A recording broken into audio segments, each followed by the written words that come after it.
Hi, my name is Sarah Jenyk, and I teach at Youngstown State University. My submission focuses on my course redesign for our Survey of Economics course titled Economics in Action. This course offered by our department satisfies a general education course for students at our university. And so if we look at the students who take this course, most of them are not economics majors. In fact, many of them will never take another economics course again. And for many, this may be the first and only economics course that they ever take in college. Previously, this course was essentially a watered-down version of a principles course, focusing heavily on theory and graph, with little application. I did not think that that served the interests of the students in the best way, given that they are not going to become economics majors. So I redesigned the course to focus more on real life examples of economics that they could apply in their daily lives and in the news that they watch. And the theory will follow the examples. Additionally, I have used a variety of free resources to supplement the course material, including a free online textbook, free instructional videos offered by Marginal Revolution University, the Econ Inbox feature offered by MRU, as well as free podcasts and video clips that I have uploaded to the site. So I'd like to take you through the course for a moment here. As you can see, we cover all of the major topics that you would expect to see in a Survey of Economics course, both micro and macro. So let's go to demand and supply first.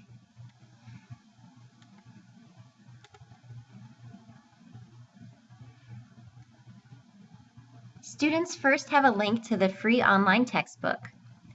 Then they have the link to the discussion forum. I'll talk more about that in a minute. Within each chapter, I have included some videos that are created by MRU. So they just hit play, and the students can see a quick summary of the topics that we are covering that week.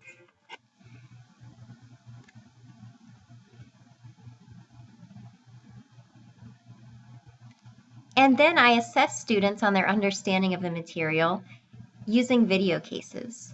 So students will click on a video case, watch a short clip, and then answer questions.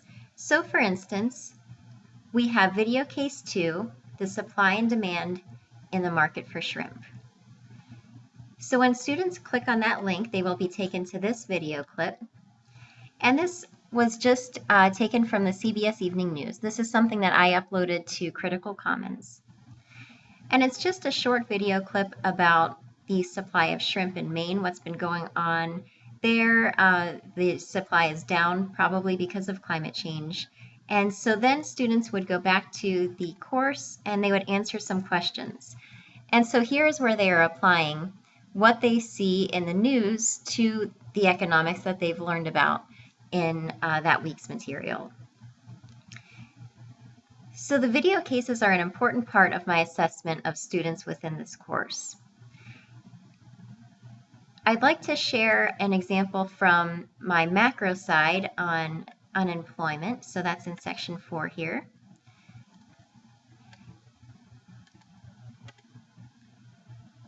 So again, we have the same format for the chapter. They begin with the free textbook, then they have the free video clip offered by MRU, and then we have a couple video cases. So here, this video case 6, unemployment after the Great Recession. When they click that, they're going to be taken to this link here, and this is an excellent video that describes the situation many unemployed were experiencing after the Great Recession. And what they are investigating is whether unemployment was structural or whether it was cyclical.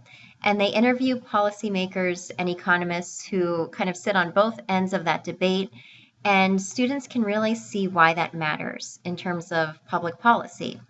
So instead of just getting the terms structural and cyclical unemployment, students are really seeing how it applies in a real world setting and why it matters from a public policy perspective. So I mentioned the discussions earlier. Every single chapter has a discussion forum, and this is where I use the Econ Inbox resource provided by MRU. So If you provide them with your syllabus, they will send you weekly emails that include links to video clips, links to podcasts, and news articles that all apply to the topic you are teaching for that week. And this is incredibly helpful to supplement course material. And I found it especially useful in the discussion forums because it really enhanced the critical thinking that students could display. And it also ensured that I wasn't getting the same exact response in the discussion. So students had to analyze a video clip or a news article and provide their explanation of how it fit with the economic theory we were teaching that week. So I was able to get a variety of student responses, and it really enriched the discussion within the course. Lastly, I included in this course podcast assignments. So students have a lot of freedom here. I give them suggested websites, including Audio Econ, a favorite of mine, and they are required to just pick any podcast essentially that they'd like to talk about that they find interesting, but they must relate it back to economic concepts that we've covered in class. So that is a requirement that they, as they are explaining their podcast, relate it back to the economic concepts.